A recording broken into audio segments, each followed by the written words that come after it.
Hello, my name's Adrian Goldberg and welcome to the Byline Times podcast. The Byline Times, it's what the papers don't say, what radio doesn't report and what telly doesn't tell you. This time, Murdoch Most Foul, reflections on a story that has dominated the headlines this week and the proprietor who was sought to profit from it.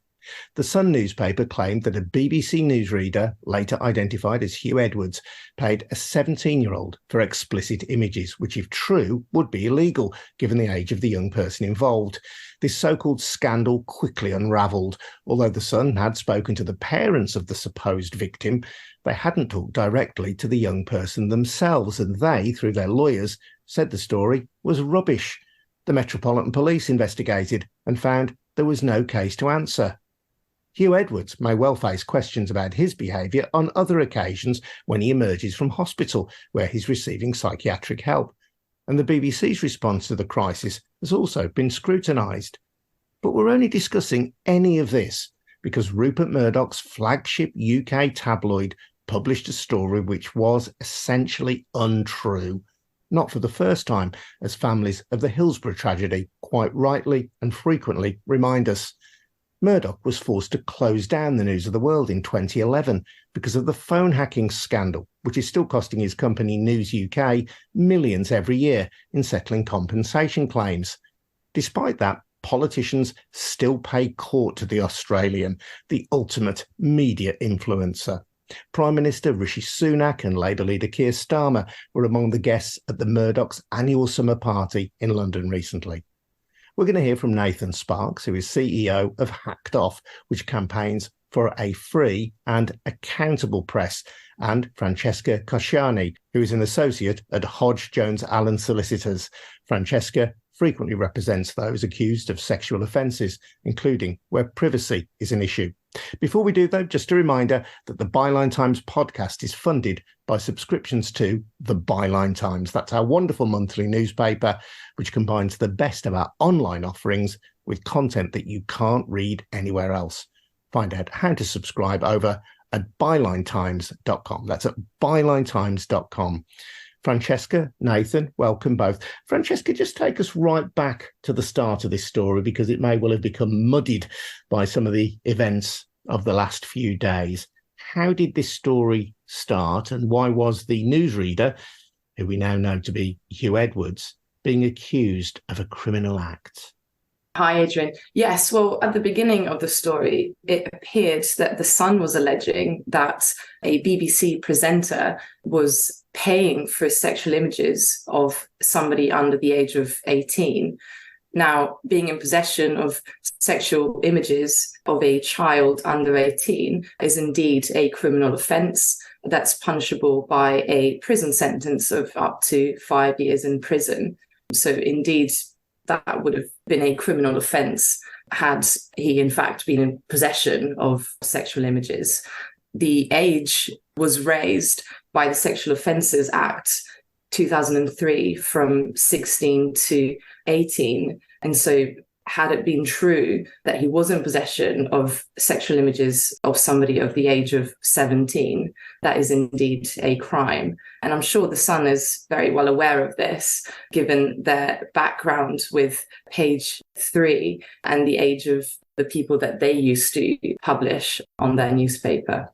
Indeed, and people have been pointing out in the last few days that the Sun made hay out of publishing topless pictures of people like Samantha Fox when she was just 16. Presumably that would be an offence these days. Absolutely, that would very much be a criminal offence right now. Wow. And in fact, for anyone having that, say, on their computer, that would also be a criminal offence. So not just distributing it or taking such pictures, but just being in possession of it and knowing that you have it in your possession is a criminal offence. And of course, they didn't publish Huw Edwards' name. That came to be known later on. His wife actually named Huw Edwards, but I suppose once the story was out there, it was inevitable that Huw Edwards would be named, regardless of any laws around privacy. Yeah, absolutely. And, I don't think that's right, because the very early stages of any criminal investigation, the courts have made it very clear that you have a reasonable expectation to privacy. That is until the point that you are actually charged with a criminal offence, which of course he wasn't. In fact, he hadn't even been arrested, and it wasn't even clear whether there was such an investigation taking place. It's a curious one because, of course, more allegations have emerged about Huw Edwards, albeit from anonymous sources so far, and nothing has been proved about his behaviour. But all of the momentum of the story around him has come about because of something that was published that was essentially untrue. Yes, absolutely. What have you made of it, Nathan? Well, I just think this whole saga just illustrates how powerful the press still is in this country, and particularly the Sun newspaper. They published this story on Friday. Within days, if not hours, government ministers, the Prime Minister, opposition spokespeople were falling over themselves to come into line with the Sun's central, basically a proxy attack on the BBC, and all fell into that. A week has passed. There's a man who's now been hospitalised. His family is in turmoil. There's a young person who is the Sun presented as the victim of all this, who's had their very personal drug addiction issues and family estrangement issues splashed across the press. Every major media outlet has been hooked on this story without focusing on stories like the former Prime Minister not handing in his phone to the COVID inquiry. The original story, the basis of the evidence looks weak in the initial story. We now know it's even weaker than what it appeared to be, because we've had this young person come forward and say they rubbished the allegations and say nothing inappropriate or unlawful happened. We now know there was no illegality. So on the basis of what is a very poorly substantiated story with a very weak public interest justification for it, there has been so much damage done. And these leading politicians get falling over themselves to fall into line with the narrative that the Sun has presented. And people say that newspapers shouldn't be regulated. These are the most powerful organizations in the country. It's probably the most powerful industry in the country. And it just underlines for us why it's so important that these organizations meet independent standards of accountability. And when you say weak public interest, I mean, of course, had the story been true, I think you'd agree that a BBC newsreader contacting a young person to obtain images which would be illegal, highlighting that would be in the public interest. The weakness is in the evidence which lay behind it before the Sun published it. And the Sun had a responsibility to investigate that properly before it ran the story. So there are things that it could have done.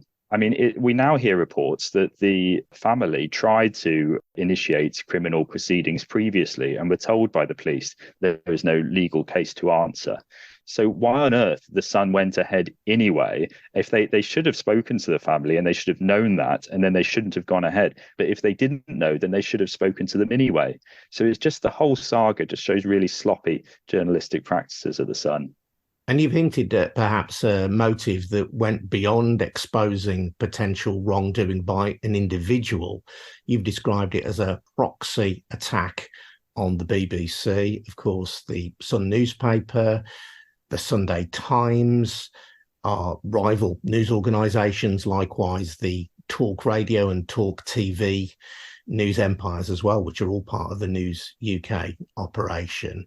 We've seen organisations like GB News jumping on the bandwagon as well, which ideologically is aligned, it's fair to say, I think, with Rupert Murdoch. So this isn't simply a case, is it? It would be naive to see it as a case of just one individual being accused of potential wrongdoing.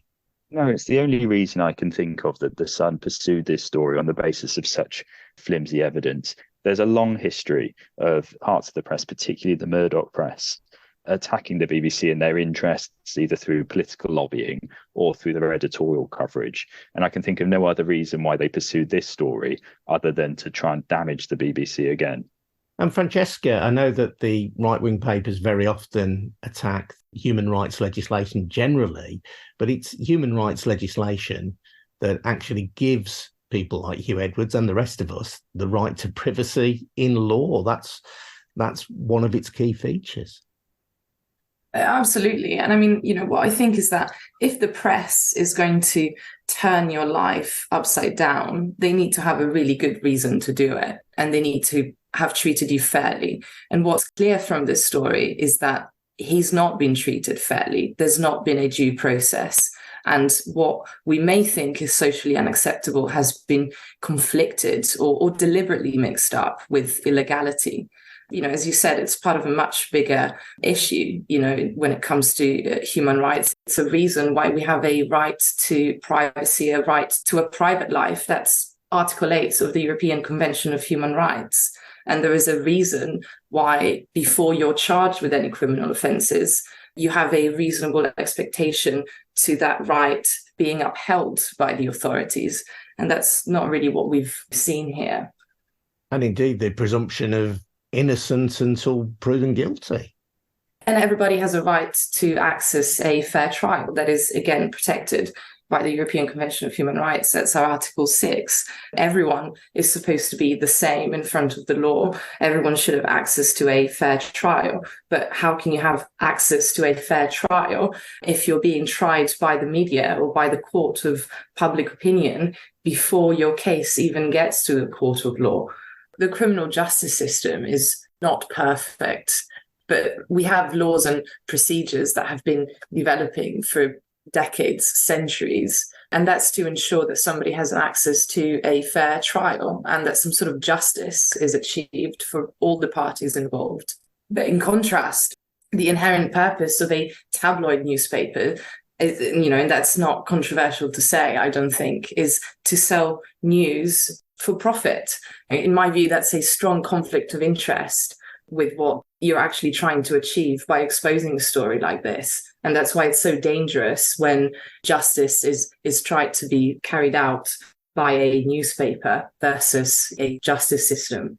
And Nathan, I mentioned this charge sheet against the Murdoch empire, going back to the Hillsborough tragedy in 1989, 34 years ago. But that still resonates today, I think, because many people feel that the Sun has never truly atoned for wrongly accusing Liverpool fans of having caused that tragedy. We then have the closure of the News of the World, which gives rise to your organisation to Hacked Off because of the phone hacking scandal and so on. This sense that the Murdoch empire hasn't been truly held to account for what it has done over the years.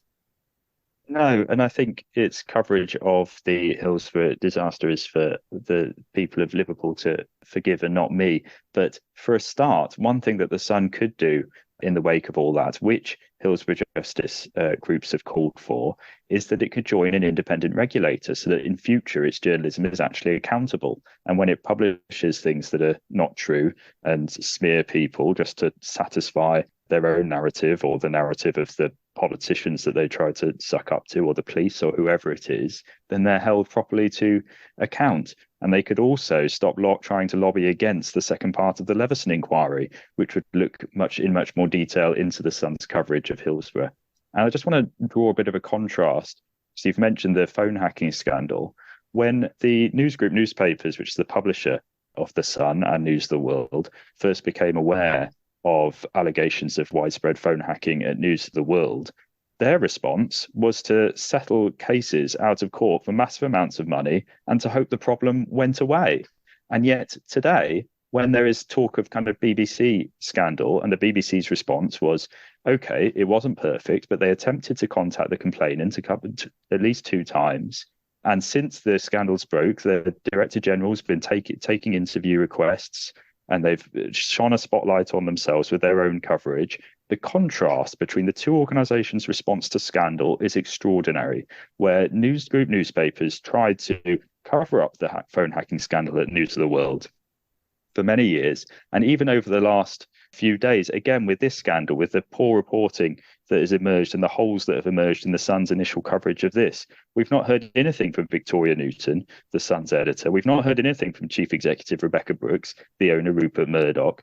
What a contrast to the way that the BBC has featured this scandal front and centre in all its coverage. It's gone overboard, in my opinion. And Tim Davie, the Director General, has been taking interview requests and made himself available and so on. So just for the Sun to criticise the BBC about its handling of scandal is just absurd.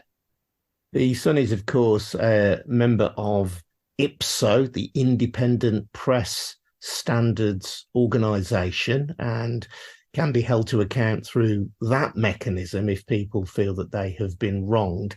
Why, in your view, is that not enough? Well, first of all, Ipso is just controlled by the newspaper industry itself.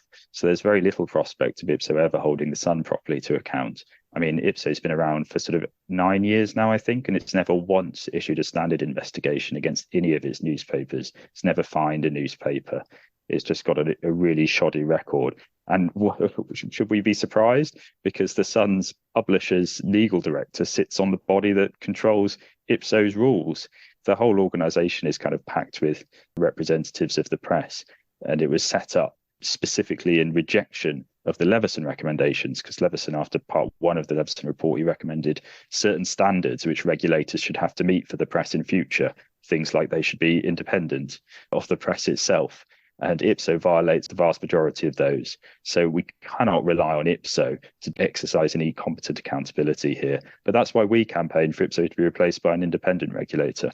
And that is characterised often by your critics as effectively state control of the media, the idea that you would have to register with the government if you're a news organisation and be subject to government control if you said something that the government didn't like, that this would be the beginning of the end of a free press in this country. Well, that is a criticism, but it's a laughable one for a couple of reasons. First of all, we already have a Leveson-compliant independent regulator. It's called Impress. Its members include publications like Byline Investigates, The Canary, publications you might all have opinions about, but government propaganda, they are not. So to think that this means, by this logic, the government is kind of dictating the editorial coverage of The Canary is obviously an utterly absurd position. And secondly, because the Leveson system guarantees total independence from the state and politicians. Anyone who's been a politician is completely banned from being involved. A party political politician is completely banned from being involved in the system of regulation at all. Compare that with Ipso. Ipso is run by a politician. It's run by Lord Fawkes, a member of the House of Lords who votes on the laws of the land, who was in the Tory party one day before he became Ipso chair, and who was in the government a few years ago. And on its rule-setting body, you've got Lord Black, who's a Conservative peer. So he's not only a politician, but he acts and votes for the governing party. So actually, what you find with Ipso is that it's too close to both the press and politicians. The Leveson system would put an end to all of that by having a genuinely independent body, which is completely independent of both the press and politicians. Leveson 2 was promised after the initial Leveson inquiry. This would have been an inquiry into the extent of the links between the press and politicians and the police as well, because that was something that Leveson identified as an issue. And we've heard on the podcast before Peter Jukes arguing that Leveson 2 was nobbled because Theresa May wanted the backing of the Sun and the Daily Mail to hold on to her premiership. Absolutely right. There's a series of former Met senior police officers some of whom investigated phone hacking at the News of the World and said there's no phone hacking going on here, which was later to be proved completely untrue, who then went on to get well-paid jobs in the Murdoch press. Those things need to be investigated. There's the fact that the Met Police relied on the fake Sheikh Mazza Mahmood's dodgy evidence time and again for convictions, which also needs to be investigated. There's the occasions that we've talked about, like Hillsborough and after Orgreave and so on, where the press seemed to work hand in hand with the authorities, the government, the police, in order to present a shared narrative which smeared the victims of those cases. There's everything connected with the Daniel Morgan murder, which I'm sure you've covered on your podcast before. Indeed, many times, which needs to be investigated. And there are these ongoing close relationships between politicians and the press, which continue to this day. I mean, only a few years ago, in fact, on the very day that the government cancelled Leveson Part 2 in the House of Commons, the Minister, Matt Hancock, made a statement cancelling it, which was widely held to be very misleading and misrepresented the public response to the government's own consultation on the subject. So there's just a lot of evidence of government wrongdoing to cover up the misdeeds of the press, all, I suspect, in the hope of receiving favourable coverage in return. And all of that needs to be investigated as part of the second part of the inquiry. Are you surprised, given the extent of the misdemeanors of the Murdoch press, that Rishi Sunak, that Keir Starmer are still happy to be seen at the Murdoch's annual summer party? I just think it shows how tremendously powerful they still are. People talk about kind of newspapers falling out, losing their power, and because they're losing print circulation. But actually, newspapers are better read today than ever in history, because through their websites, they reach more people than they ever have. Over 7 million people read the Sun newspaper website every day. 75% of voting age adults are exposed to newspapers every month, either in paper or through their websites, the national newspapers, I mean. So if you've got an industry that is so powerful, that has such extraordinary access to the British people and the electorate, and yet is totally unaccountable for whatever it publishes, I think politicians are always going to try to suck up to that. It's our job as campaigners to hold them to account.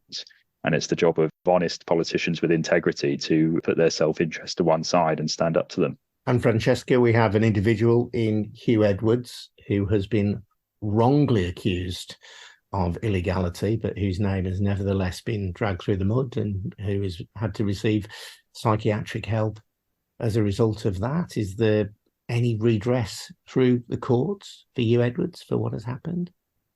Well, I think Huw Edwards should really consider getting some advice in relation to what his position is as to whether he has a claim for defamation or whether his privacy rights have been breached. It's very, very sad that the story has been handled like this and that he's now in hospital.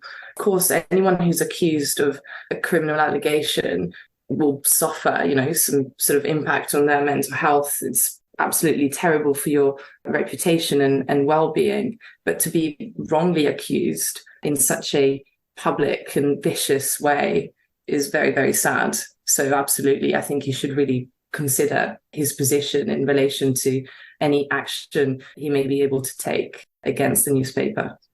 Francesca, thank you very much indeed. That's Francesca Cociani from Hodge Jones Allen Solicitors. Thanks also to Nathan Sparks, the CEO of Hacked Off. I'm Adrian Goldberg, and you've been listening to the Byline Times podcast, funded by subscriptions to the Byline Times. Get more details about how to subscribe over at bylinetimes.com. This has been a We Bring audio production for the Byline Times. We'll see you again very soon, but thanks for listening for now. Cheers now. Bye-bye.